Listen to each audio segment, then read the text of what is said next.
America is in trouble still.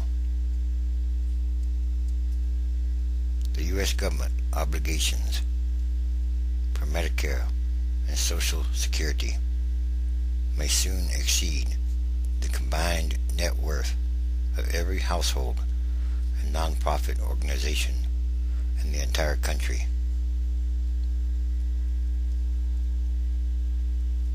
We know is that all governments make promises they can't keep or fulfill. And our government certainly has. Under both political parties, it has taken promise making to a new level. And this is not hyperbole. The figures can be found in regularly published government reports. These figures exist, but they are ignored, mostly. News reports regularly inform us of the growing federal deficit, projected at a stunning $1.75 trillion or more for fiscal 2009, and at least $1.17 trillion for 2010. And yes, it could be easily higher than that. But regularly reported, less visible government obligations have been growing much faster. In the 5 years from January 2003 to December 2007, the Medicare trustees reported that the unfunded liabilities of Social Security and Medicare grew by a stunning $10.4 trillion, and the average annual growth topped $2 trillion. So then, that exceeds the expected formal deficit of at least $1.75 trillion this year alone. In the 2008 Trustees Report, the unfunded liabilities of Medicare and Social Security, promises of future retirement and health care benefits, total $42.9 trillion. Ironically, payroll tax payments are still large enough that the Social Security and Medicare programs don't need every dime. The extra money goes into the program trust funds as Treasury debt.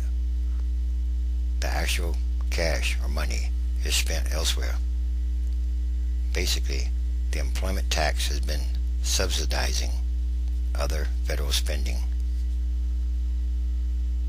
This has been going on since 1983, so-called reform of Social Security.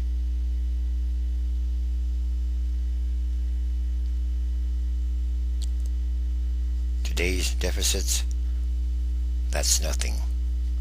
Last year's Social Security Trustee Report estimates that OASDI, Social Security, Retirement and Disability, and HI, Hospital Insurance, excluding book entry interest for the trust funds, will have more revenue than expenses until 2015. However, if higher cost assumptions prevail, the last year of positive flow will be 2010. This is looking at it conservatively. When Social Security and Medicare costs exceed the revenues, the Treasury will have to borrow money to cover the shortfalls. And when that happens, today's stunning deficits will look small. The upside down nation. There is another way to see how serious our situation is. Compare the unfunded liabilities of Social Security and Medicare with the net worth of every household in America.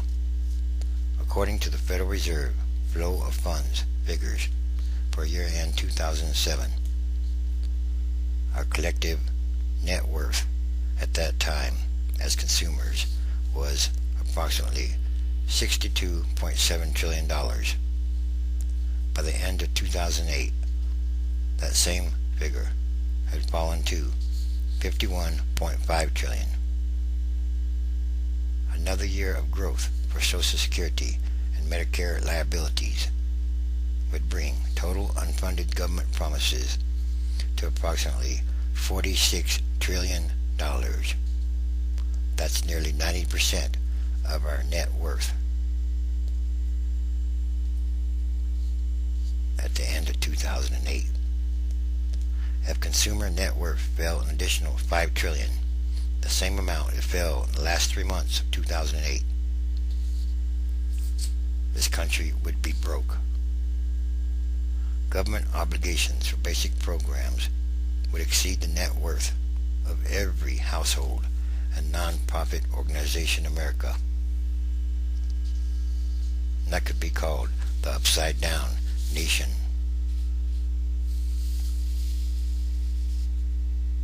So, the only way out of this is to print more money, inflating the value of assets relative to the amount of debt. Cutting the expense of investing through index funds alone won't solve the inflation problem. In addition to cutting expenses, we would have to invest a portion of our money in assets that give us a hedge against inflation.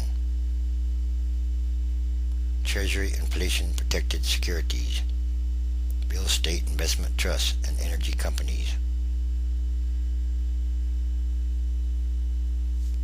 Anyway, unfunded liabilities of Social Security and Medicare.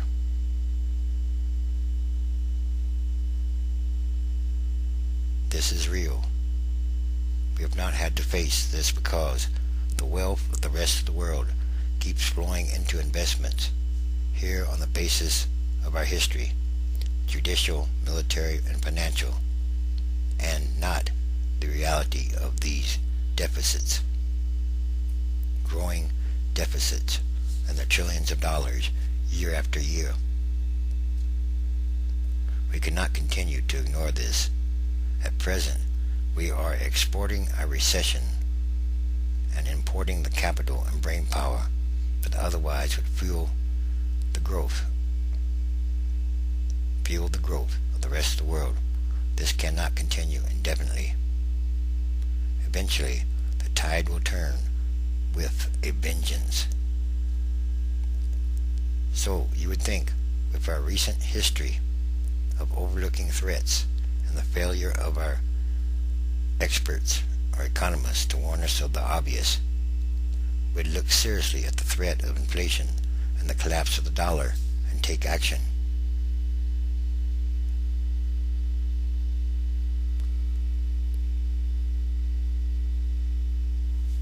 Yes, print more money, borrow more money.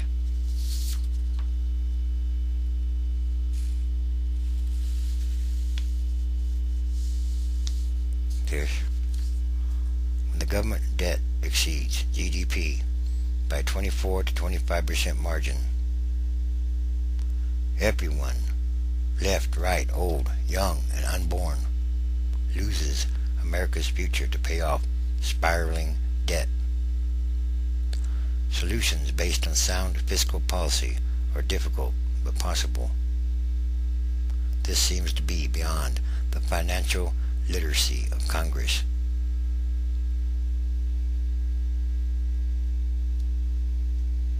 There will come a time we cannot even pay the interest on all this. If we print more money to make the payment, it cheapens our money, inflation, and we will have to print even more money, yet even more inflation, to pay it the next time. And on until the dollar is absolutely worthless.